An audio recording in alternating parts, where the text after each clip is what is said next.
Why was the Minerals Laws Amendment Bill introduced in 2020? So in 2020, before the Minerals Act bill was passed, private companies could mine coal blocks only for specific purposes, say for power generation or for steel production. But now with the passing of this bill, all the restrictions have been lifted. They can sell coal, use coal for any purpose whatsoever. And why were 38 coal blocks auctioned? Now in the same year, our government also auctioned 38 coal blocks.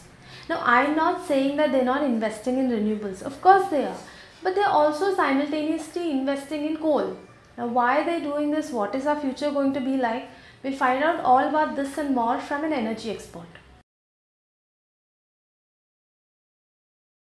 So what were the reasons behind nationalizing coal mining in the 70s and then privatizing it in 90s and now again opening it up completely in 2020? I think in the 1970s, the main purpose for nationalizing coal assets was primarily due to improve and increase coal production, therefore to increase electricity production in the country, right? So at that time, the government thought that much of the investments for electricity sector and the coal sector would come from the state because the private sector was not that much investing in the coal mining scene in India. So that's what the reason was for. So especially to look at how to increase mining and increase therefore electricity production. To that context, it was we were energy poor. There was a need to electrify drastically the entire nation.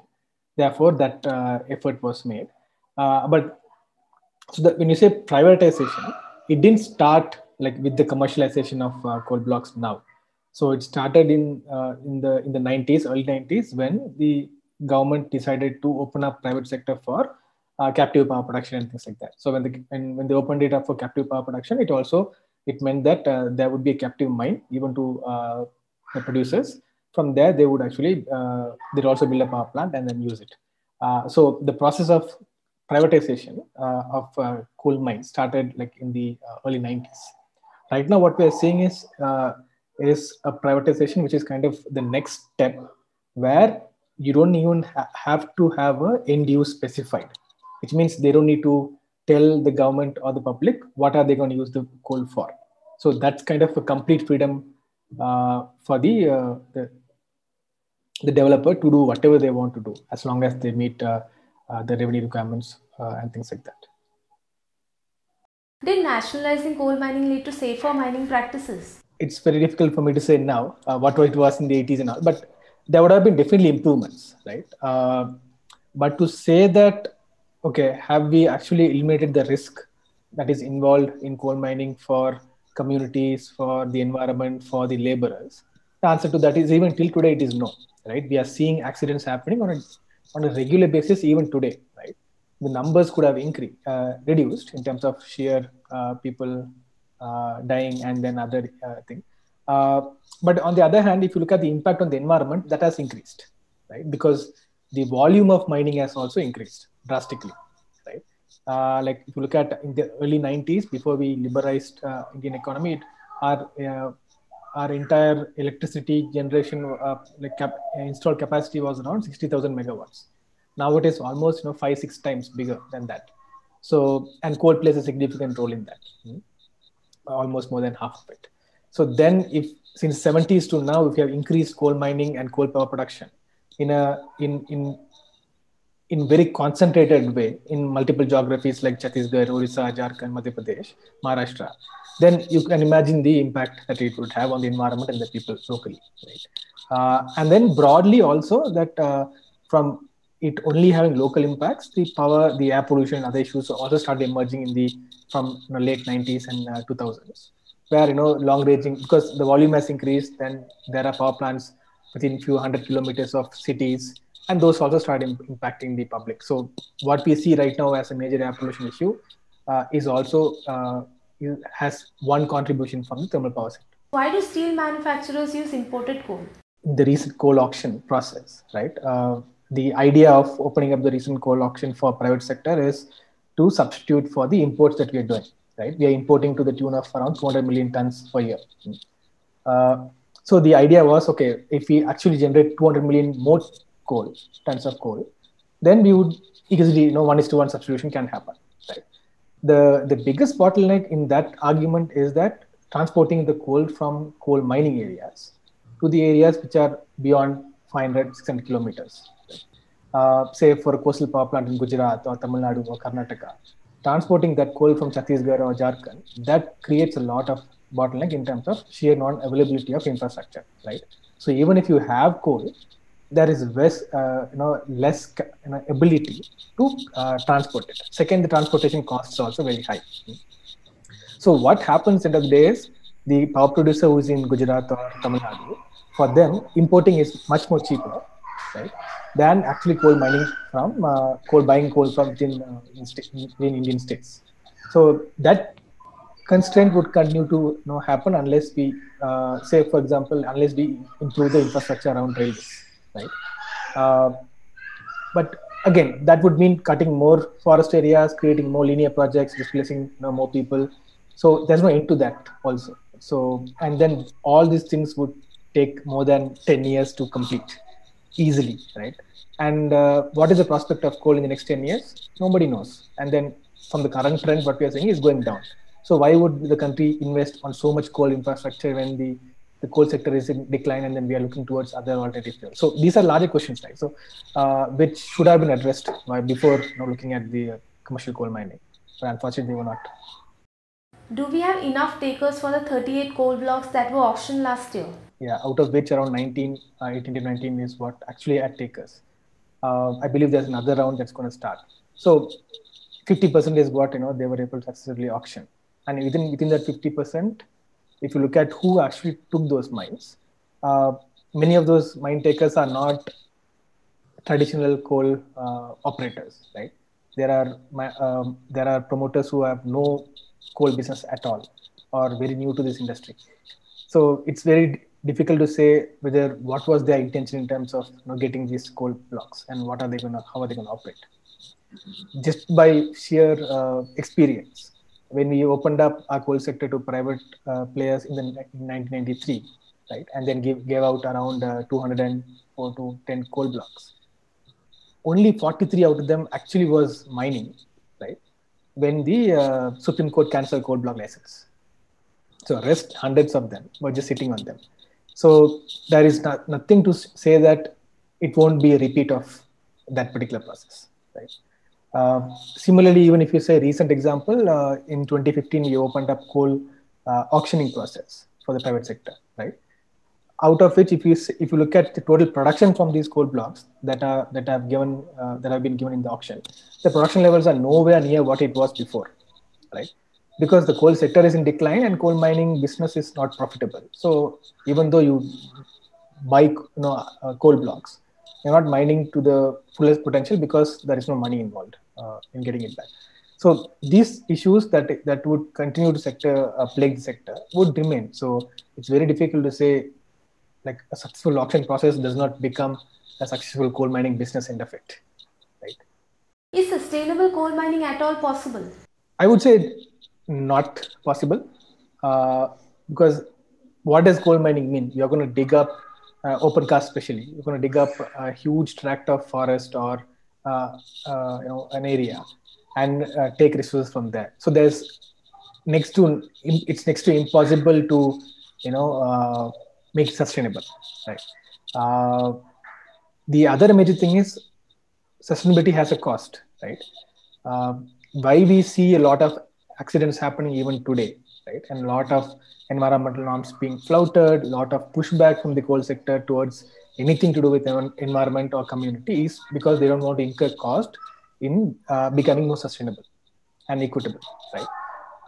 Therefore, therefore, everybody, the entire sector runs for profit. Even if we think that, even if I say yes, it is possible to some extent, the sector is not interested in doing it to that extent also. So they want to extract every penny out of the sector by keeping costs down for them. Therefore, in that process, communities, environment, and everything, the planet, everything is going for a toss. So that's the fundamental issue that everybody has with the coal sector. There's so many people across India who are protesting against coal. but unfortunately the media does not cover it. So could you talk a little bit about the scale and the strength of these movements? We don't see a farmers protest kind of an coverage, media coverage, that we are seeing in India right now. But that doesn't mean this is the first time farmers are protesting, right? Farmers are protesting for decades for various rights and things like that. We hardly came across those things. So similarly, even communities living around coal mining areas have been protesting for their rights, protesting to save the environment, and the traditional culture and things like that for decades. I think since the time that coal mining started. Um, the reason behind that, the most important thing is how we conduct business, coal business in India is completely non-inclusive, right? We don't treat the communities who are actually giving up their land, which they've been living for generations and generations now, right? And their culture for without even any consultation, right? That is how coal mining happens in India. So some government authority or a private person would come and say, "We have got this land, so you'll have to move," right? And compensation is paid in pittance, right? Uh, and if people refuse, they are forcefully removed. So if that is the respect we are going to show, to communities who are actually going to give up their land, right, their houses and their lives towards the country's benefit, and of course, they'll at some point people start protesting, and that's happened. That's been happening across the country. Like, and it's intensifying in the current few years because. That's the scale of mining that we're also doing in this country, and then there's nowhere you can even say that there's an iota of intention of actually talking to the community, explaining them, ensuring that they get proper compensation and then resettlement. Those things are just a pipe dream even after 100 years of coal mining. Not many state governments seem to be going against centre's decision of auctioning coal blocks in their state. They don't have to go against the central government. The point is, are they actually doing what they were supposed to be doing in terms of ensuring that the local environment, the communities are protected? The answer to that is no, right? So technically, the entire coal sector and the government's view is designed towards how do you keep coal cheap so that industries and other people can benefit. Uh, that's the aim. So therefore it's a business. It is not necessarily a public service that's being offered, right? So therefore we are being muddled, and like we are being sold a dream that, oh, this is an important service that is being offered to the public, but it's not a service. It's a business. It's a pure business where every penny will be will be accounted for and will be taken from you, if you're not careful. In that sense, state government, central government, they're all pretty much the mindset of these governments are towards business and then improving business. So their knowledge comes from the place where, or if there is more investment, if there is more mining, the GDP of the state would grow. So the entire if you look at all the conversation around countries' well-being is around GDP growth, right? It is not based on how health has improved in the country, how education systems have improved, how the marginalized communities have life improved over decades. So where do we see those indicators? Right? So if GDP is the only indicator, state government, central government would definitely only look at how do we improve GDP at the expense of everybody else. Does coal mining provide a lot of employment as advertised by the government? Especially in the most poorer communities who are dependent on land and forest for their livelihood, that they're already Atmanirbhar, right? They already self. They're not participants of this market economy in that sense. They grow what they want to, what they can want to eat, and they collect, what they want to sell, and they're already self-sufficient. So if like if you're actually approaching the issue on that front, you wouldn't even propose a mining plan and that destroys the forest and the land and livelihood and make them depend on something else, right? That's then again. So let's again look at the job prospects that's being sold, right? Over the years, job creation in the sector has only dwindled, right? Primarily because again profit. If you want more profit, you have to have less labor, right, and more mechanization. So currently, what we are seeing is more and more machines are being used, less labor is being used, and to squeeze out all profits. So in that sense, what is the point? The whole argument behind it's going to employ millions of people. It doesn't happen, right? So Nobody has actually looked at, how whether a particular mine is actually needed to improve the socioeconomic condition of a particular area before saying that, okay, let's do coal mining. So coal mining business is not approached like that. It approached from a point of view that what is, where is the coal available, and who wants to build what where, and just, okay, then let's build a coal mine. It is never up from the point of view of, okay, how do we improve this district? Okay, if we build a coal mine here, would this improve the community? That is never the approach. What happens to inactive mines?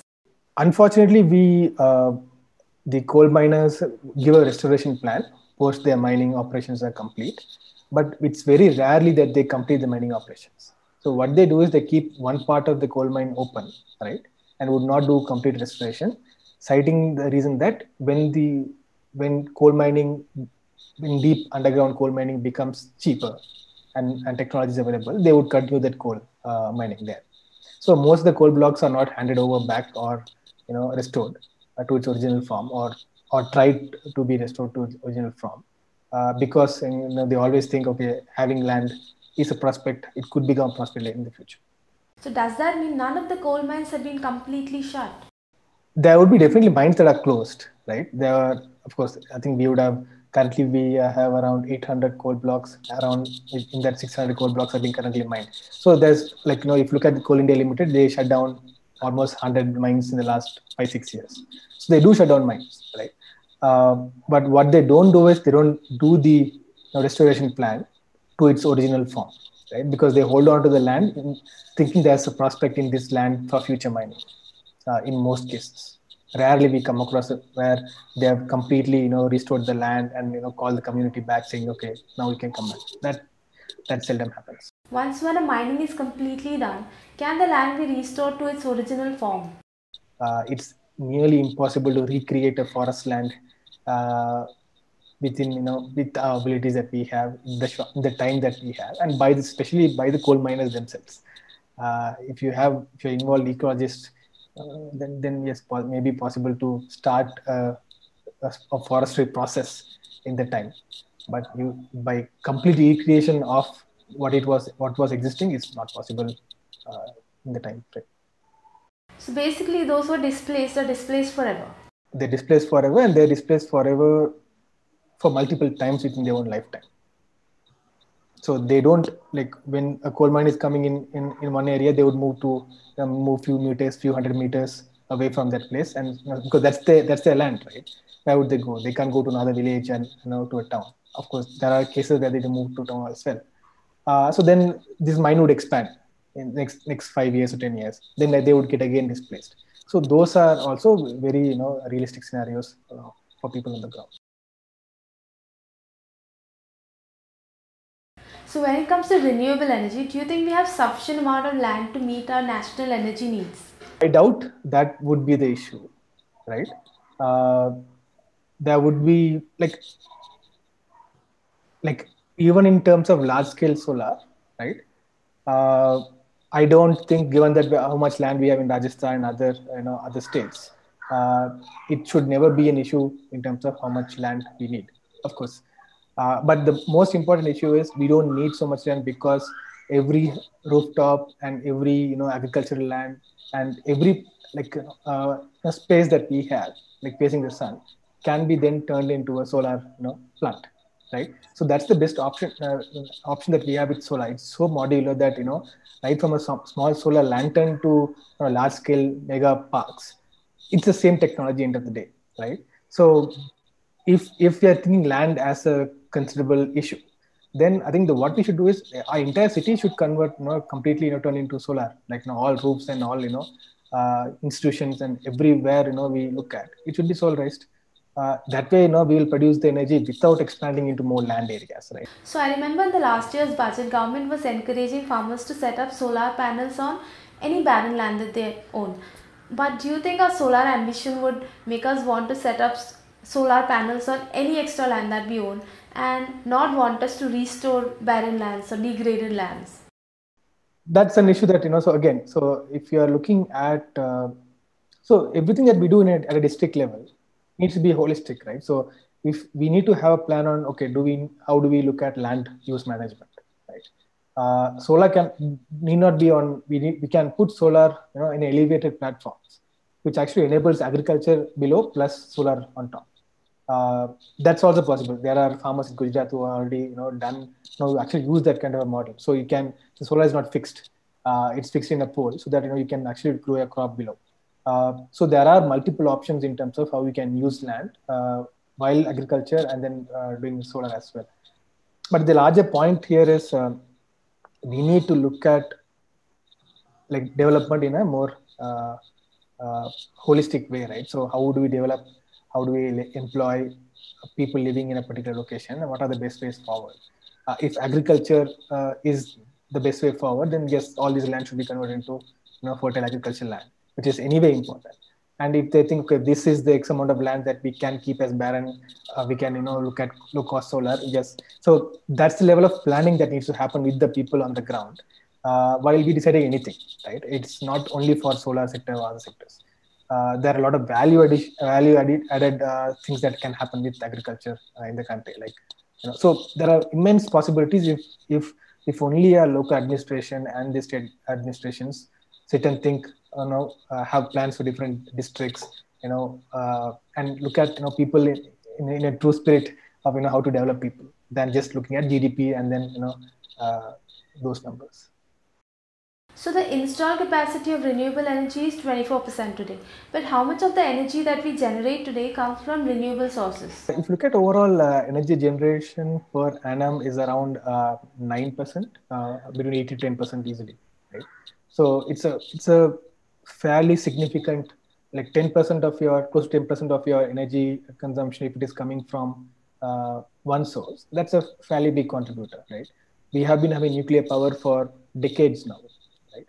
But the contribution of nuclear power is less than 5% or 5%. Right? So in that scale, renewable energy contribution is increasing, and it's going to play a much bigger role in the coming years. I think our target is to make it 40% install capacity by 2030. That's what we are committed in the Paris Agreement. So in that sense, we would definitely increase our generation as well. Do you think our government is doing the best it can as far as renewable energy is concerned, or can they actually do better? The country has an ambition of having 450 gigawatt of renewable energy by 2030, which is definitely commendable. And if you look at it in the global scale, it's a fairly an ambitious target that we have set for ourselves. Now, or if you look at how it's being implemented, there are definitely scope for improving. Especially post-COVID, there needs to be a lot of effort into ensuring that the sector grows. While we have commendable targets on renewable energy, we also have are muddling our ambition with coal as well, right? So in this current climate, where if you actually put your money and your effort into multiple options, it's very difficult to achieve the target for renewable energy. So we need to believe in it. We need to definitely say that, okay, this is what the future is going to be, therefore we are going to develop it. That level of commitment should be definitely shown. Because there's no point in dumping your money into a dying sector, right? So where we need to focus our effort in the coal sector is how do we phase out? How do we reclaim the land that that mining is happening? How do we ensure that the community who gave the land, their rights are now settled? All those things is what, and who's going to take care of the laborers who are currently employed in the sector? What is their pathway towards sustainable livelihoods once the coal sector winds up? So those are things that we need to think now. But unfortunately, we are not thinking them. We're only doubling down on coal and trying to invest on everything. If not today, at least in the next couple of years, coal mining has to end. But recycling solar panels is again a big issue, especially if everybody starts switching to solar. So ideally, we'll have to come up with a combination of renewable energy sources to keep it sustainable for us in the long run. That's all for today. I'll see you next Tuesday.